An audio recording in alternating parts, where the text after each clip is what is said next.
we would split test every video, not on the page that we were going to post it on. We would actually run Facebook ads, dark posts on other pages. And I would put about $5, $6 on each variation. So if I'm going to shoot a video, I'm either shooting 3 or 4 different hooks, different opening shots, because I may think the flash forward of the guy getting the shaving cream in the face is the opening shot, but it's also a payoff. Is that too much? Do people care? I would test that hook versus getting right into it. I would test the opening shots and I would test different lengths of my videos. Is it better as a 30-second video or a 60-second video? Today, I am very excited to be joined by Adley Kinsman. If you don't know who Adley is, she is a viral video strategist who specializes in helping brands and celebrities go viral. Her course is called the Billion View Formula, and it's designed to help creators and entrepreneurs leverage viral video. Adley, welcome to the show. How you doing today? Hey, Michael, I'm so happy to be here. I'm super excited that you're here. Today, Adley and I are going to share a proven method to creating viral organic videos. Now, before we get started, we need to hear your story. How in the world did you get into video? Start wherever you want to start. Oh, man, I love this question because obviously not everybody just comes out of the womb as a viral video scientist, engineer, whatever you want to call it. I don't know of anyone having done that. We all get where we are somehow or another. And I bet, like many other people's stories, is something I fell into. But there is a larger backstory here, but I'll start with the one that I think matters to most of you, which really begins during COVID. I was making videos for a long time. I was vlogging for like 13 people that cared for a year, but I just loved it coming from a musical background. I was on The Voice before that. And I was really? What season? Season 2. Whoa, that's way back. Okay. If you are new to me, please, for the love of God, do not go look up that episode. It is like watching or asking an artist to see the very first picture they ever painted. I have to ask, judging him by that, it's horrible. Who were the judges? Was CeeLo Green one of them, or who was it? Do you remember? Yes, it was CeeLo. It was Christina Aguilera. It was Adam, and it was Blake. And Christina and Blake turned around, and I ended up on Team Blake. Oh, sweet. Okay, keep going with the story. That's so cool. So that's what moved me to Nashville and got me into the field of entertainment. Spent the next 8 years in entertainment, touring, was songwriting down on Music Row, had an office on Music Row. But overall, like the theme of it was being really frustrated by a suit behind a desk, like waiting to give me permission to be successful, to entertain people. And it was all on somebody else's terms. And like anybody with an entrepreneurial spirit, when you know that you're good at something and you're just having to sit back and wait, it's very frustrating. And to be honest, I was always more interested and more fired up by how to market the music that I was making than I ever was by making it. I was like, what good is it sitting on my phone or on my computer if no one ever hears it, right? So that's what I tried to really focus on and got really fired up by really unique ways to get people to hear what I was up to. And so I was making videos, even while I was touring with Blake Shelton. We went out on a mid-sized stadium tour, like played Penn State Stadium, Iowa University. We were just playing all these college football stadiums and started making videos on the road.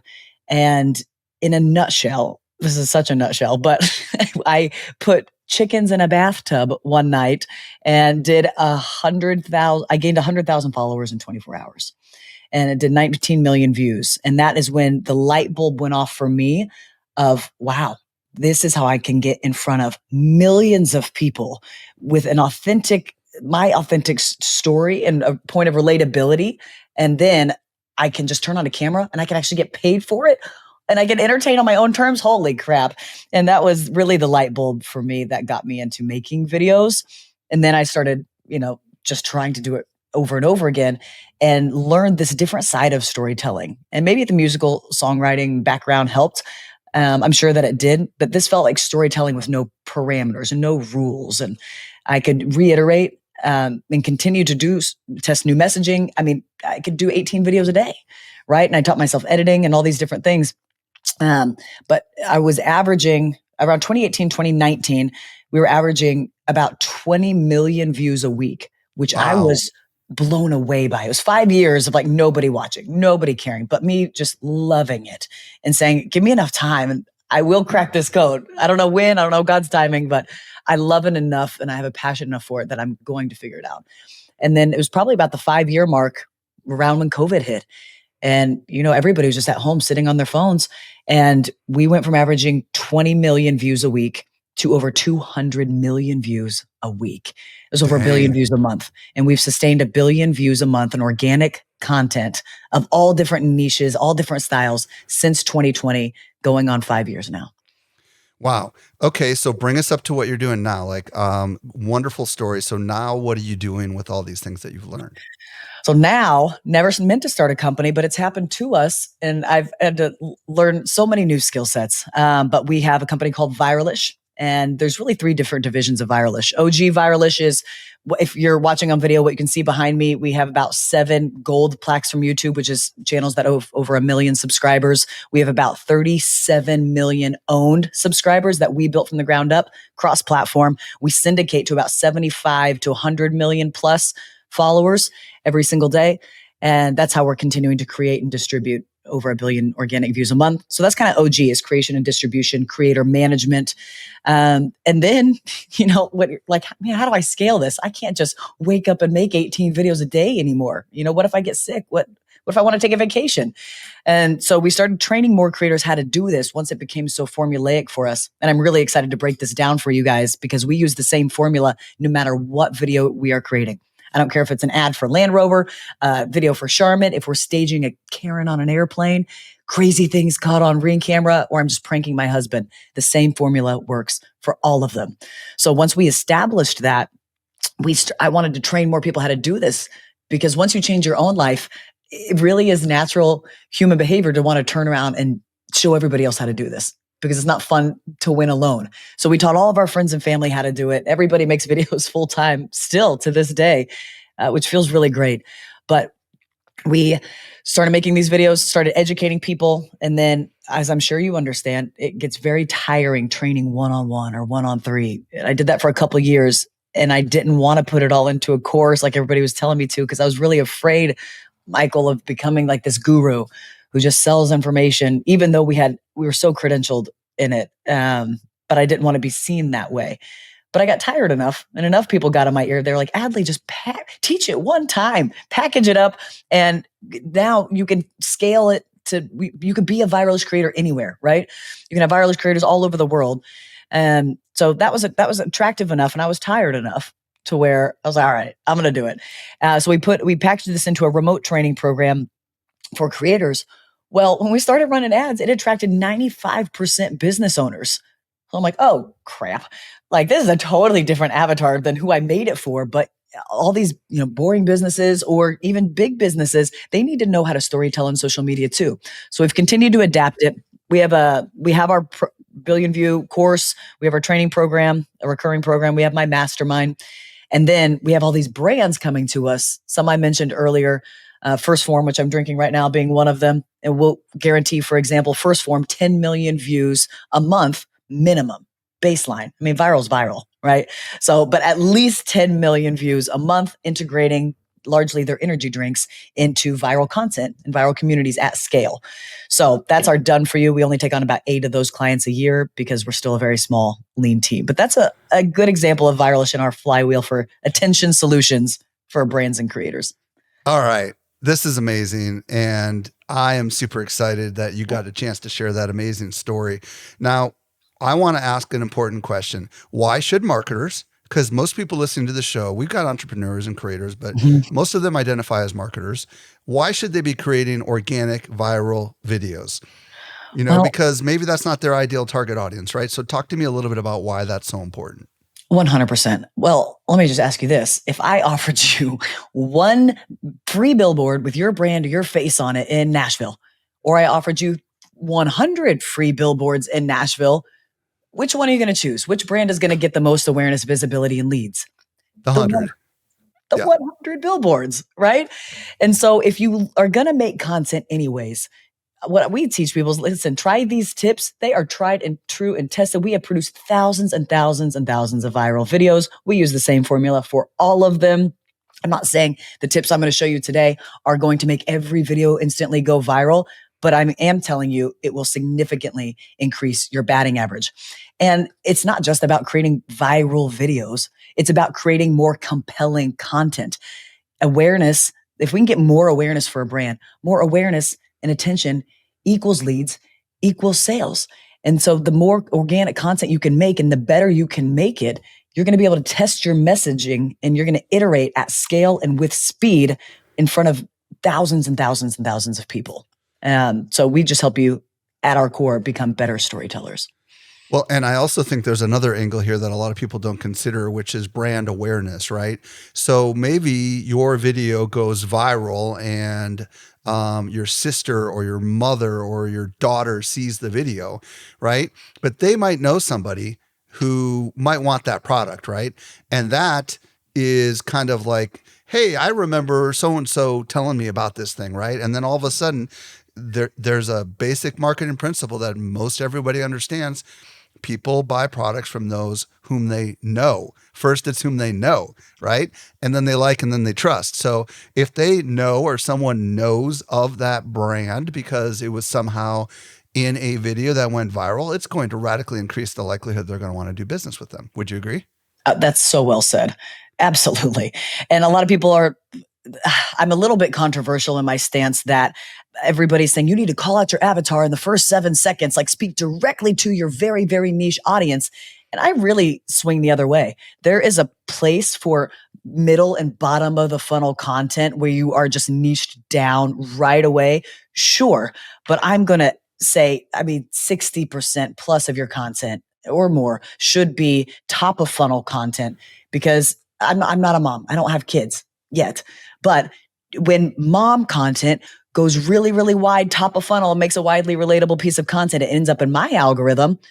To your point, I'm sending it to all the other moms in my life. Like, holy crap, this just came up my feed. You would love this. This is so funny, or this is great. Wow, Johnny would love this, right? I'm sending it to those moms.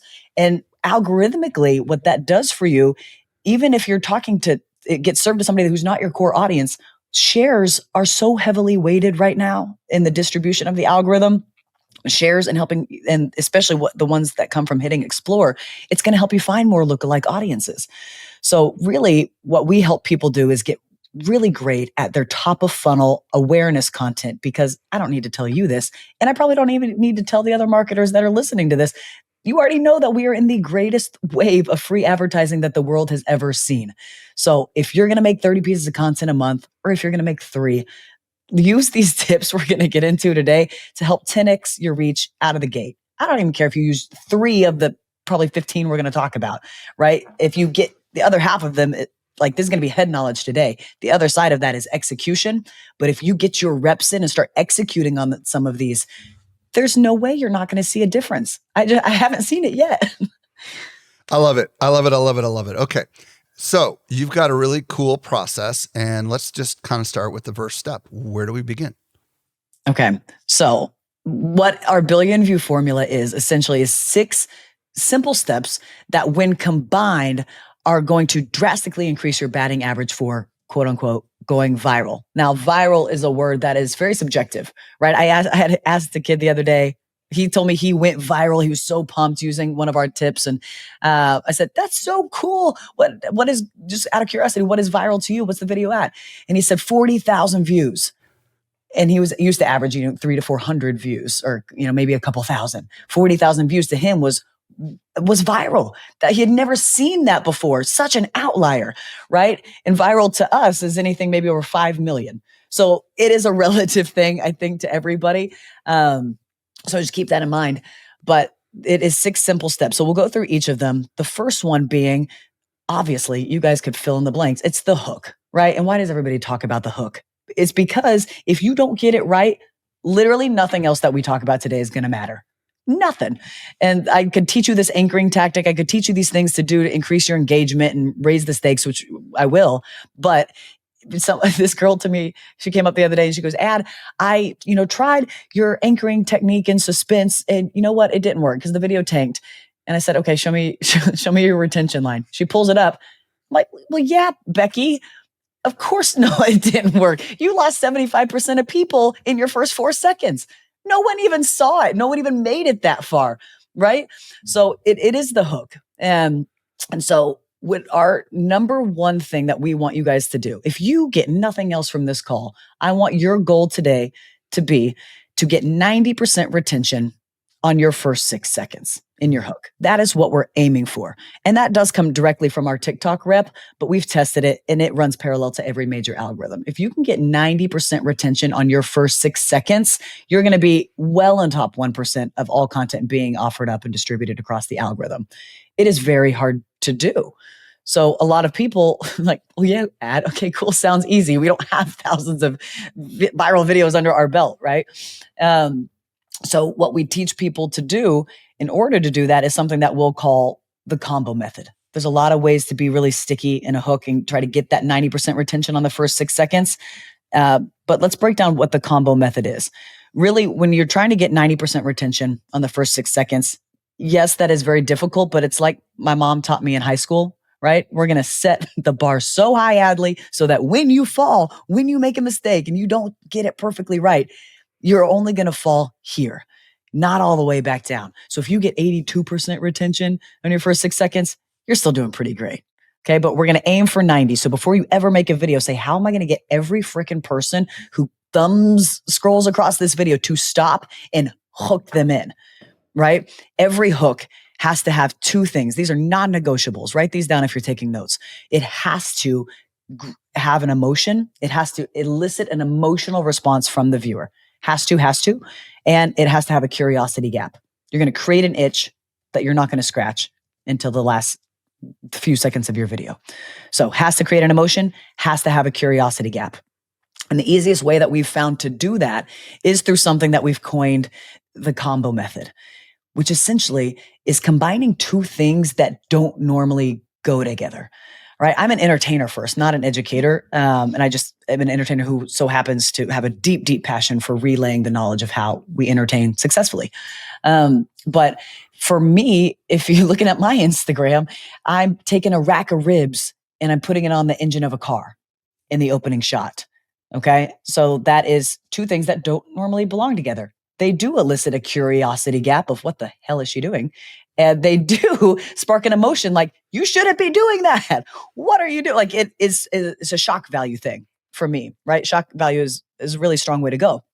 If you're doing talking head, podcast clipping type content, educational style content, it could be combining 2 things that don't go together, like ideologies, like controversial statements, right? Dr. Julie is an example I use a lot. She's an educator, but she does really awesome visuals to combine 2 things that don't go together. She'll take a Sharpie and start drawing on her hand and on her body, putting a Sharpie on her skin, which you should not normally do. And she'll be talking about trauma and what trauma does and looks like in the body and healing. So she's doing really heavy topics, but she's anchoring you with a, what are you doing? Why are you drawing on your body? And she's eliciting a curiosity gap to figure out where she's going with that, right? What is the resolve? What are we going to realize she's drawing on her body? About what conclusion is she getting to? So that's what we mean when we talk about the combo method being a great way to land anybody's attention in the hook. So talk to me about the emotional response side of it, because that feels a little harder for me to grasp. I totally understand doing 2 things together that seem completely incongruent, but how do you get that emotional response also going in there? If I said, I was trying to see if it applies to you. 2 things here. So if I'm a guy or a girl, I want to position my first line, my hook line, in a way that appeals to both parties. So say 90, just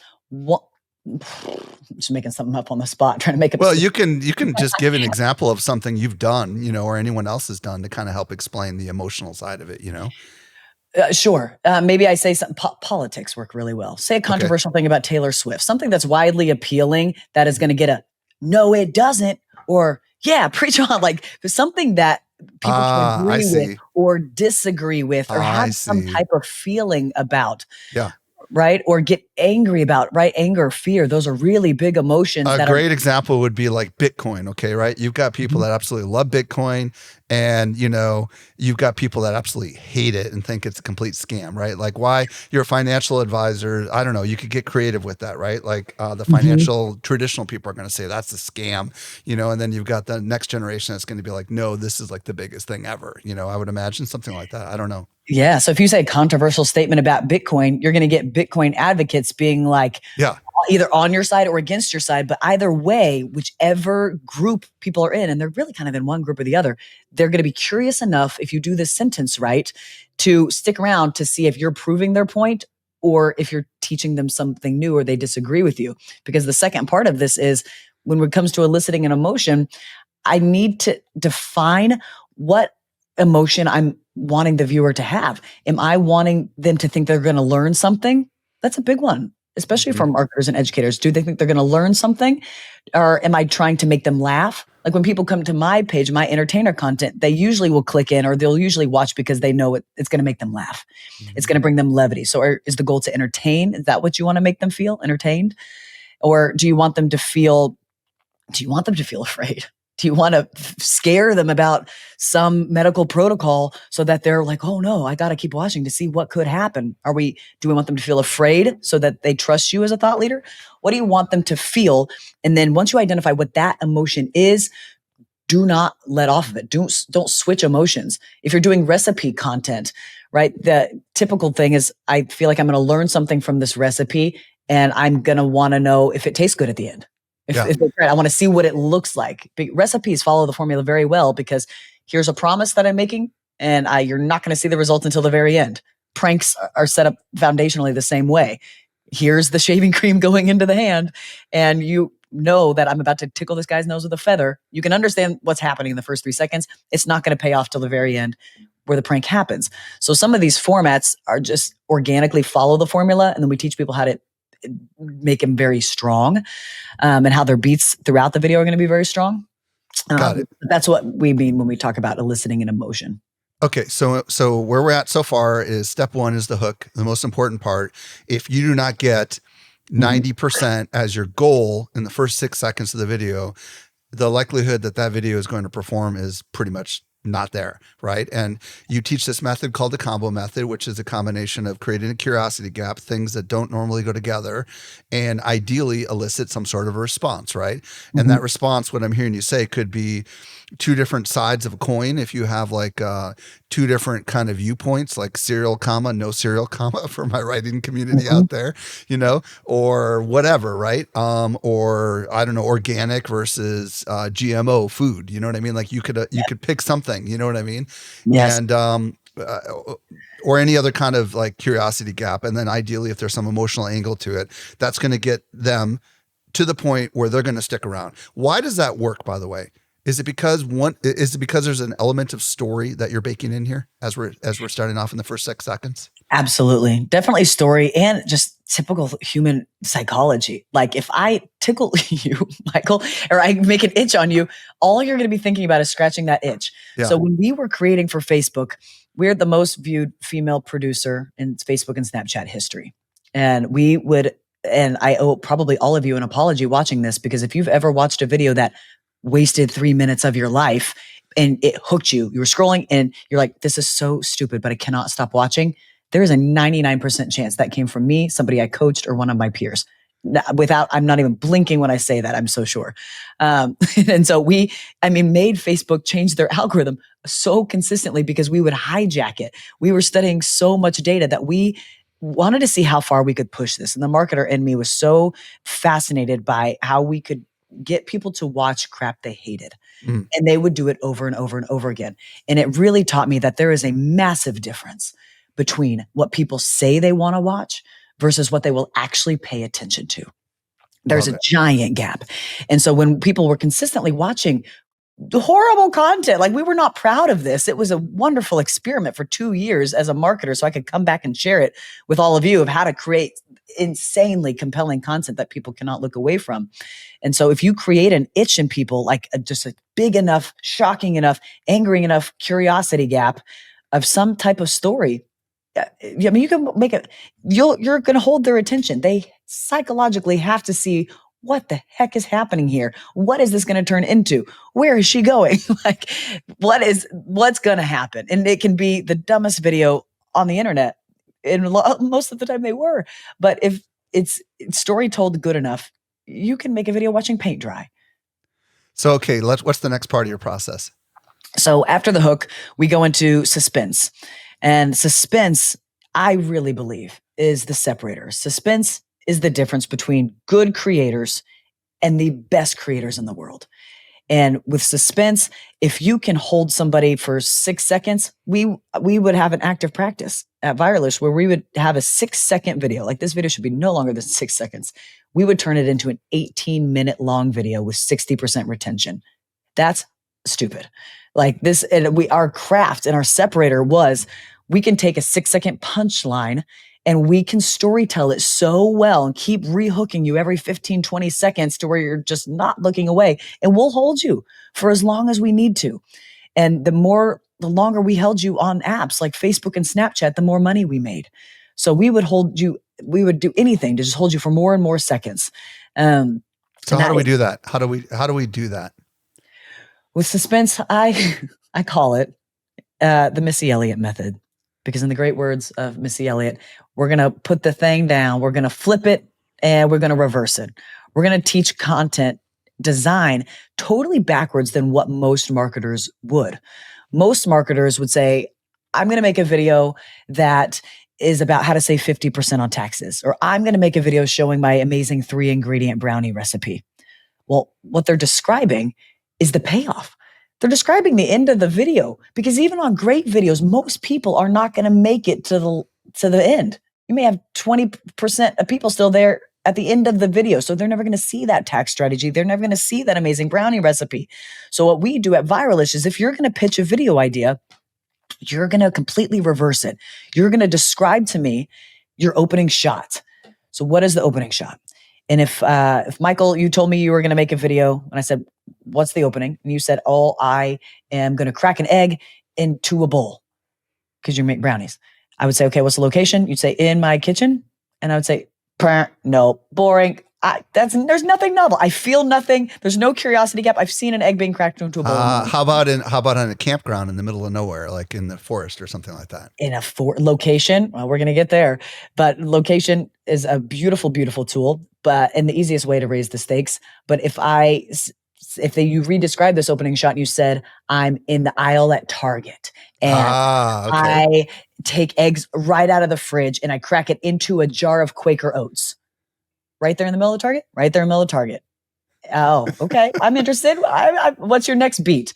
And seconds, 4 to 10. And they say, well, then I take a jar of peanut butter and I take a plastic spoon also off the shelf and I take the peanut butter and I put it right into the jar of rolled oats as well. And is there an employee 10 feet behind you looking at what you're doing and radioing to someone?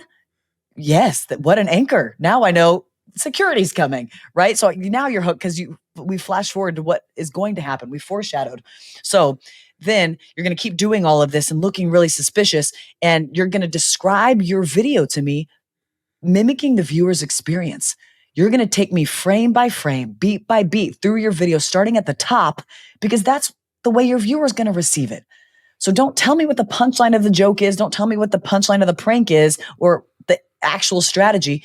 You're going to design your video starting at the top, describing the opening shot, the first sentence, the second sentence, the third sentence, and get a focus group of your friends or those in your office to tell you objectively, would you still be watching this video? Am I interesting enough? And a lot of times people will look to me or my personal content and they'll say, Adley, I don't want to be silly. I don't want to make silly videos. And my answer to that is, you do not have to be. If our mastermind is full of 6- and 7-figure entrepreneurs, many with deep, heavy subjects, you do not have to be silly, but you do have to be interesting. Okay, there's a very big difference. So use the focus group around you and ask them, would you keep watching? And go sentence by sentence with them. And the second that they say that they would scroll, you need to change that base of your video.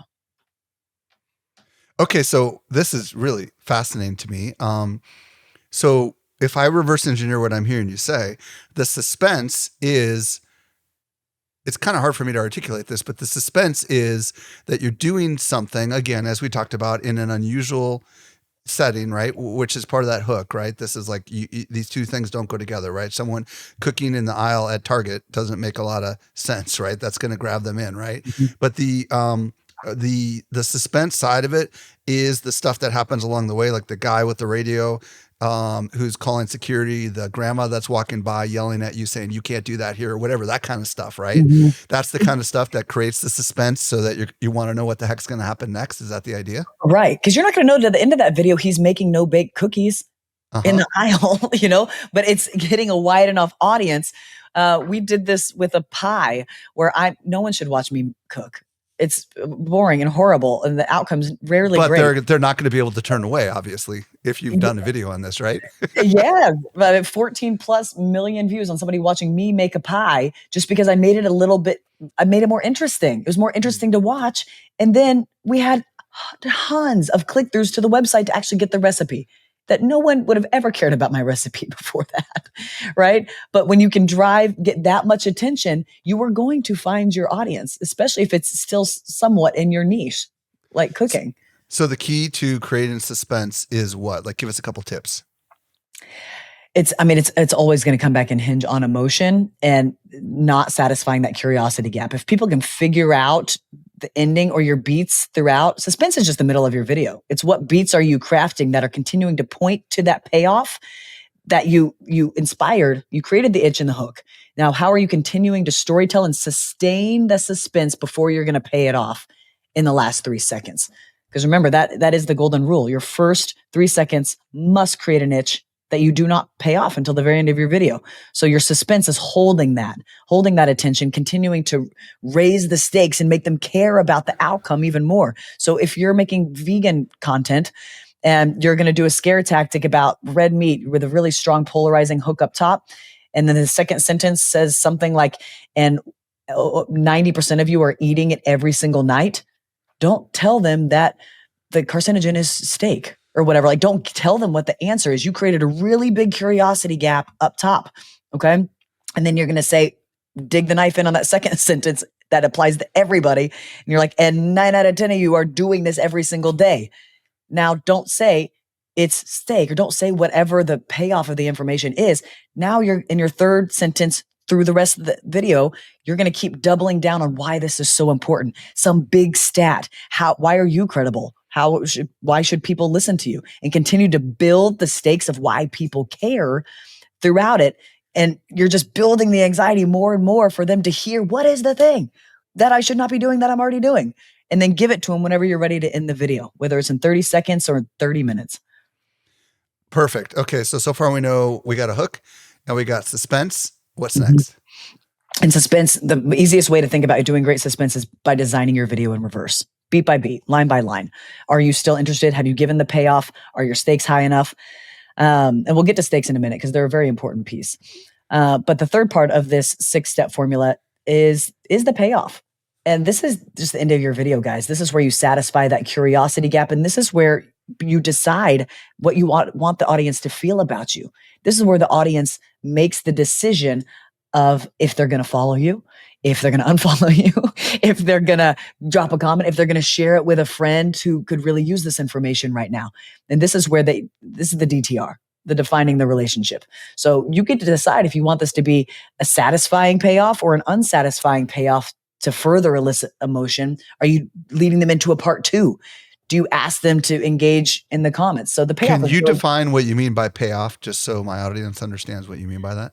The last 3 to 10 seconds of your video. Yeah, but payoff means something more than just the last 3 to 5 seconds of your video, does it not? Are you not like finishing the story? Is that what you really mean by a payoff? Are you not concluding the story? Is that the concept here? I would say for 90% plus pieces of content, you're bookending it. You make that promise in the beginning and you're giving the resolve at the end, unless you're leading them into follow for part 2, and you're going to keep this going as a mini series where you're not fully completing it. You're going to draw this out over 8 micro videos. Got it. Okay. So quick question. I've seen videos that have what I think is the payoff at the very front of the video where they show something and then they kind of show how they made it. And some of those go viral as well. Do you suggest or not suggest that? This is where step 6 comes into play. Okay. If you're going to show a flash forward of it, you don't want it. You want it to be very strategic. If you're going to show the payoff up front, there has to be a curiosity gap in that flash forward Like if I show an invisible cabinet that blends into the wall and it's really cool and novel looking, yeah. I've never seen anything like that before. Now you're going to back me in seconds 4 and 5 to how that started. Yeah. Then, Or a tree that somebody painted that looks like it's not there. You know what I mean? exactly. Or a hole in the ground that looks like it's like a cavernous pit, even though it's just a painting on a sidewalk or something like that. Right. Right. If you're going to show the payoff naked girl running down the road with a wedding dress falling off her, like whatever it is, there has to be enough of a curiosity gap in that payoff to see how did we get there? What happened in order? And then you're backing into the story. But if you're just giving away the end, then you wouldn't want to do that. And with recipes or things like that, it's worth testing if the payoff big enough with a big enough curiosity gap. Like if your amazing looking brownies are just gorgeous, that's a pretty strong hook. Yeah. Because you're like, holy crap, I've never seen food that beautiful in my life. How did you make those big, fluffy, gooey brownies? And then get into the recipe, which is going to be more interesting than cracking an egg into a bowl as your opening shot. Okay. So what comes after? What's the fourth step? So now that we've got our foundation, we've got hook, suspense, payoff. How are we going to get people to actually engage, right? How are we going to get people to 3x the amount of comments? And how are we going to send this into the algorithm? And a lot of people just kind of hope for the engagement that they want, right? They're like, oh, I hope people comment on this, but we rarely leave anything up to chance when we're designing content. And so we will design our comment sections even in reverse. So we've already talked about identifying that core emotion that we want. And I am envisioning literally, Michael, what I want people to be saying in the comment section. And then I'm making sure my creative inspires that commentary. So if you're pinning two different ideologies together, Republicans and Democrats or whatever, say something that would inspire the biggest Democrat to comment. Like, what are you saying that's pushing on their sensibilities and inspiring them to feel something that they did, feel emotions that they didn't even know they had, right? As an entertainer, if we're showing how you can steam salmon in a dishwasher, that's going to make people have a comment about that, that's gross, or don't mess with your food or whatever. But we do design our comment sections in reverse. An example of that actually would be the wine pie. You want to know the only reason that got 14 million views is because my fly was undone. And I knew it was undone. No one should be watching me make pie. The only reason I got them to make pie, watch me do it, was because my fly was undone. And every comment was about it. Oh no, take this down. Your barn door's open. Oh, poor girl doesn't know. And so that was the comment section, but that allowed it to go as a cooking video into the stratosphere. I never called attention to it. It was just subtly there. And enough people noticed that commented who would have never normally commented. So it got served to people who would never normally see that video. But because the algorithm knows it's in the cooking niche, it's going to serve it to more of those audiences. Now, do you have to be silly? Do you have to undo your fly? Absolutely not. But you do need to find something that's interesting. You'll see people do this with like misspelling common words. You'll see it, people wearing one earring, put a paperclip in your beard. Like part of this is a branding conversation. Is your brand unique enough? What is your USP? And how can you design a comment section that is going to stand out and marry and be in tandem with your brand? But my main goal in this is just inspiring people to think about it. Like, think about why somebody would be compelled to comment and what can you do in your video to elicit that response, to get somebody to comment who normally never would. Another sillier one that I think you and I had talked about previously was we used this one all the time. And it was, I'll just continue with the recipe example for my cooks out there. But think about how this could apply to your niche as well. So we would be making some recipe, and this is because we ran a lot of cooking channels, but we would be making a recipe and somebody would say, oh, hey, will you get the ketchup out of the fridge for me? Sure. So they turn around, they go to get the ketchup out of the fridge, but we would place like tampons, very visible right there. And we would not call attention to it, but they'd be near the ketchup. So when you grab the ketchup, you would see the tampons. The entire comment section was, oh my gosh, should we be refrigerating our tampons? Should we be doing this? Should they be cold? What's the reason for this? And we never call attention to it. It doesn't discredit the recipe, the chef, anything like that. It's just a little Easter egg to get people to comment.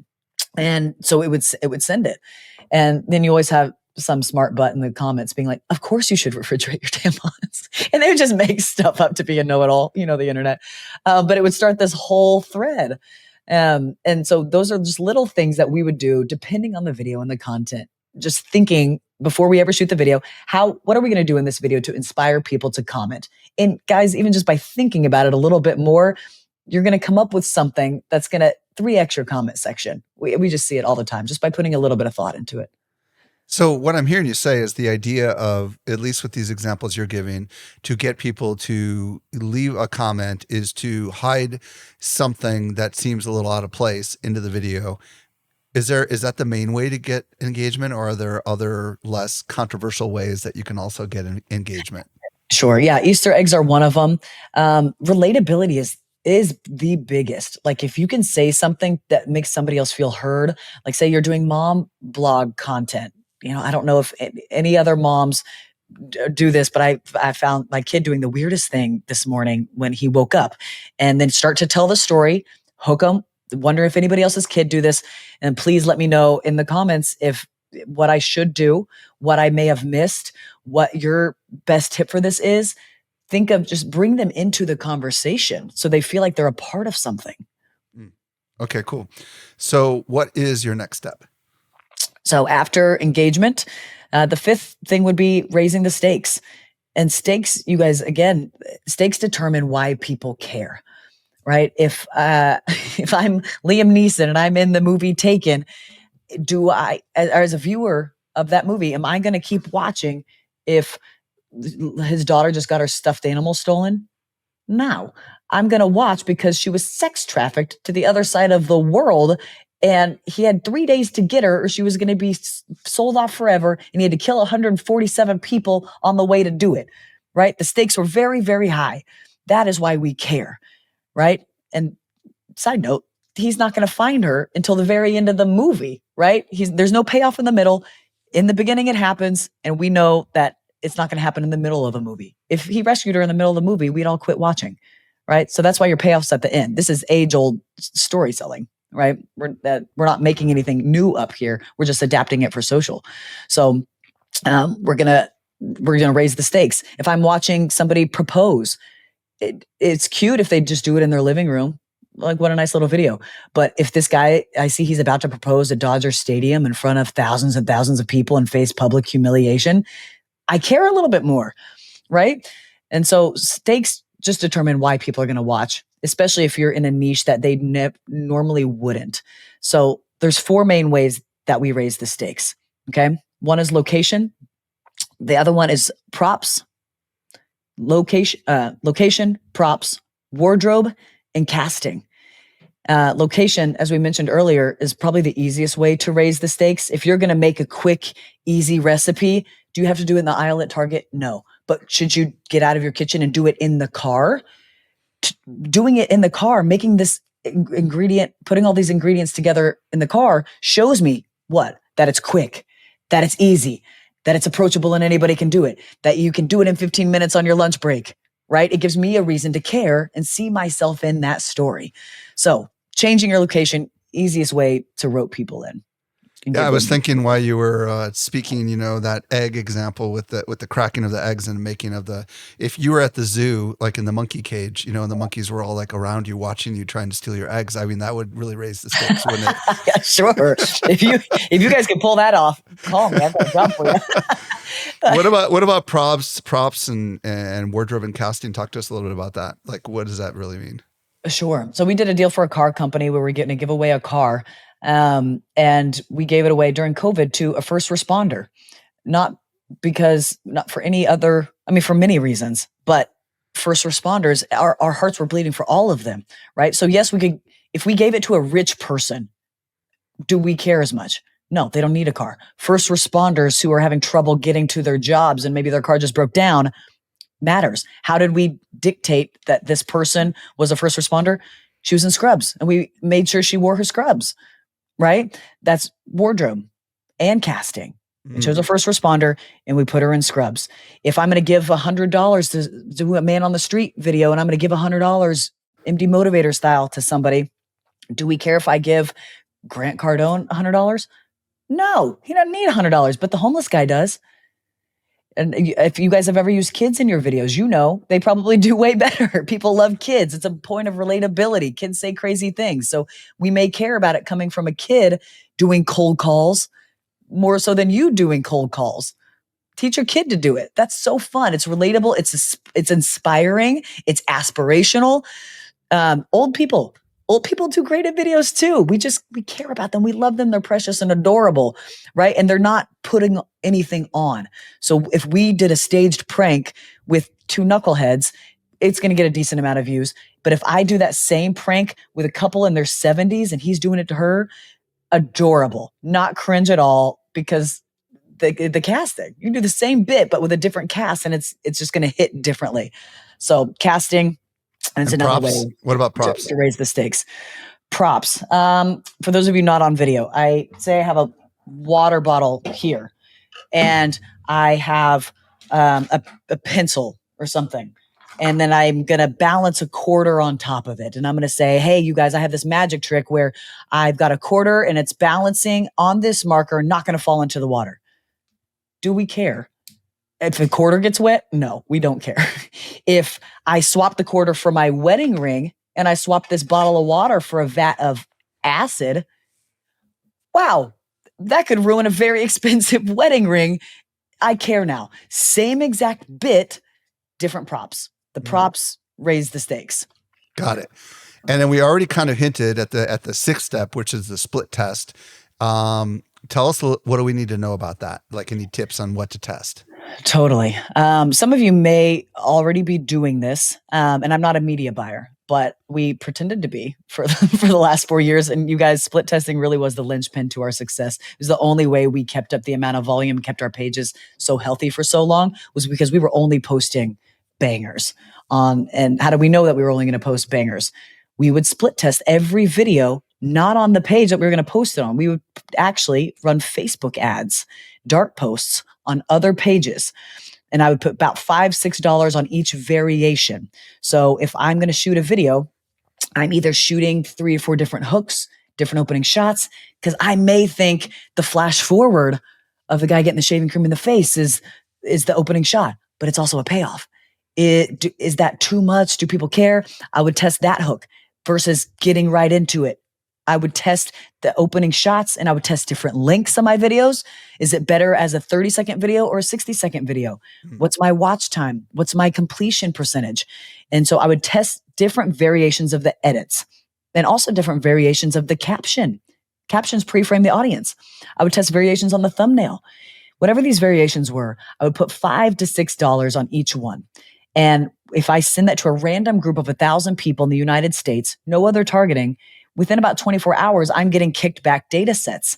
More so than data, I'm getting a retention line when that gets 1,000 views. And that retention line is what we want. So a retention line may show me, wow, this hook held 75% of people for the first 12 seconds. Huge. And this variation lost 75% of people in the first 4 seconds. Nobody cared. We're not guessing anymore, right? And it may show me in suspense, I lost 40% of people from second 17 to 21. I see a massive dip there. What happened? So I'm going to go back and look at second 17 to 21. Maybe I introduced a different character. Maybe I said something that felt like a payoff where they're like, got it. Don't need to watch anymore. Maybe I whip panned too fast. Maybe I did something weird in the edit, but now you have a chance to course correct that piece of footage from second 17 to 21, fix that, run it again, and see if you fix the retention line. Now you're going to know which piece of content has the best chance of being the highest performer before ever putting it on your page. And if you do that and you don't bottleneck yourself too hard, split testing all this creative and doing all these re-edits, if you're able to do this at scale with the way that we eventually built it out, that's where we were. And that's why we didn't miss. That is a brilliant tip. And I know a lot of marketers are going gaga over that last tip. That is so smart. So Adley, okay, if people want to connect with you, what's your preferred social? And then if they want to work with your business, where do you want to send them? Yeah, hit me up on LinkedIn. We're about to do a big focus there. LinkedIn, Instagram is probably where I'm most active on Instagram, I would say. And then I love working with marketers because they're so close. They like you tweak a marketer, a smart marketer, just a little bit, and the results are exponential versus teaching people from scratch.